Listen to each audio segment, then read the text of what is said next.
Bonjour et bienvenue sur la chaîne Surmonter un divorce. Je suis Sandrine Bartoli, coach et thérapeute pour surmonter un divorce. J'accompagne les femmes et de plus en plus d'hommes à faire en sorte que le divorce ou la séparation ne soit qu'une étape de leur vie vers un nouvel avenir heureux. Car oui, il est 100% possible d'être heureuse ou heureux après un divorce.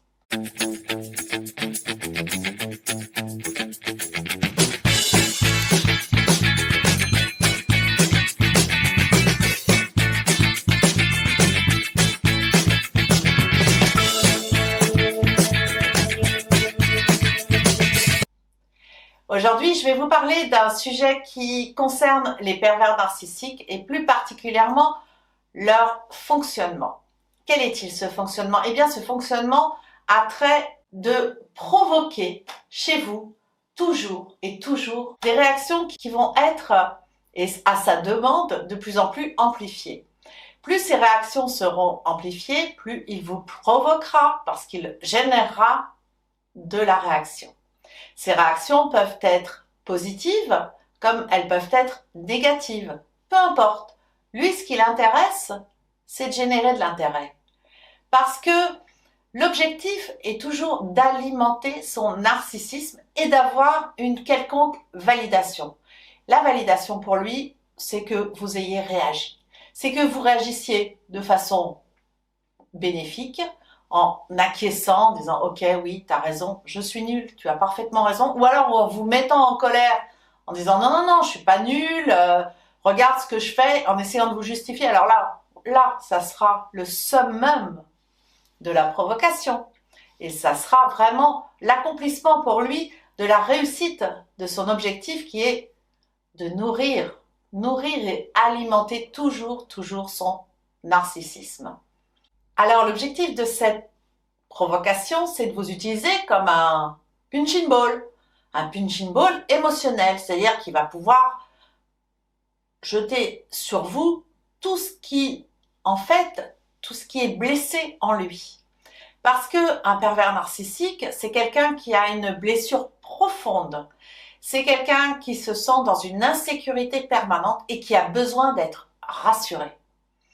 Et rassuré sur ses valeurs, sur son existence, sur ses réussites, quelles qu'elles soient. Donc il a besoin qu'on le complimente, il a besoin d'éloges, il a besoin toujours de validation. Ça, c'est un mot qui est très important. Et pour les obtenir, il va vous provoquer en permanence. Alors il va vous provoquer évidemment parce que à force de vous provoquer, quelque part ça va générer en vous déjà toujours cette baisse d'estime de vous, cette baisse de confiance en vous. Et puis, il sait que vous êtes quelqu'un de sensible, qu'il est très facile d'appuyer là où ça fait mal. Car n'oubliez pas, c'est quelqu'un qui vous connaît par cœur, qui sait parfaitement quelles sont vos faiblesses. Donc, il va savoir appuyer là où ça fait mal. Vous avez des kilos en trop? Il vous le dira. C'est là qui touchera pour vous blesser. Vous êtes arrivé en retard quelque part, il vous dira que vous êtes vraiment nul, que vous êtes incapable de garder ce boulot, enfin, bon, j'en passe, et des meilleurs. De toute façon, les exemples, je suis sûre que vous en avez plein déjà à votre actif, donc j'ai pas besoin d'en rajouter. Alors maintenant, ce qu'il va falloir faire, c'est d'arriver à faire en sorte qu'il arrête de vous provoquer. Pour cela, il va vous falloir vraiment faire un travail sur vous. Un gros travail qui consiste à prendre du recul, qui consiste à changer votre façon de réagir. Et ça, c'est primordial si vous souhaitez qu'il arrête de vous provoquer. Alors, comment vous allez faire? Évidemment, ça ne va pas être facile, parce que c'est un peu comme marcher sur des œufs. Vous ne savez pas à quoi vous allez vous attendre de sa part. Il peut lui aussi exprimer énormément de colère, de violence verbale, parce qu'il se trouvera déstabilisé face à quelqu'un qui resterait parfaitement stoïque, qui aborderait la poker face, comme j'en ai déjà parlé dans certaines de mes vidéos, Ça, c'est important que vous arriviez à prendre sur vous pour éviter de surréagir, pour éviter de réagir. Moins vous réagirez, et plus il arrêtera de vous provoquer. Parce que vous n'alimenterez plus son narcissisme. Il sera alors déçu et surtout désintéressé. Parce que lui, il a besoin d'intérêt. Donc à partir du moment où il ne trouve plus d'intérêt chez quelqu'un, en le blessant, en le dévalorisant, ben, ça sert à rien de continuer. Et il jettera son dévolu sur quelqu'un d'autre.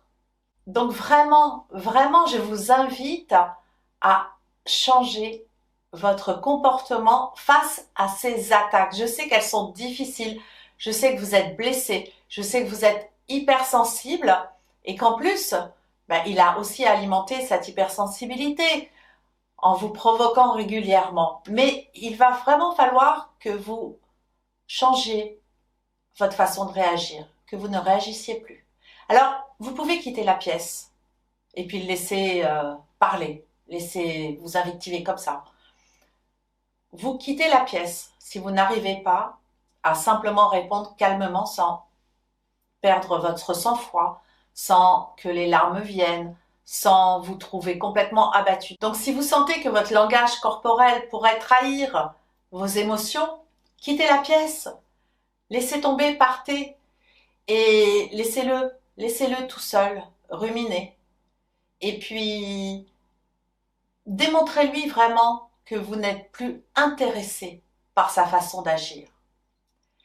Montrez-lui que vous avez un désintérêt total pour ses provocations. C'est comme ça que vous allez réussir. C'est comme ça que vous allez peut-être aussi récupérer l'estime de vous, récupérer confiance en vous parce que vous allez arriver à contrer ces provocations. Vous allez arriver à dire stop à ces façons d'agir. Et ça, c'est extrêmement important. Alors vraiment, je vous invite à essayer d'adopter cette poker face, d'être assez stoïque face à quelqu'un qui vous agresse et puis surtout à vous dire que là, votre premier objectif, c'est de faire en sorte qu'il arrête ses provocations. Je vous dis à très bientôt pour une prochaine vidéo et surtout n'oubliez pas de me laisser vos commentaires en dessous. À bientôt. Ciao.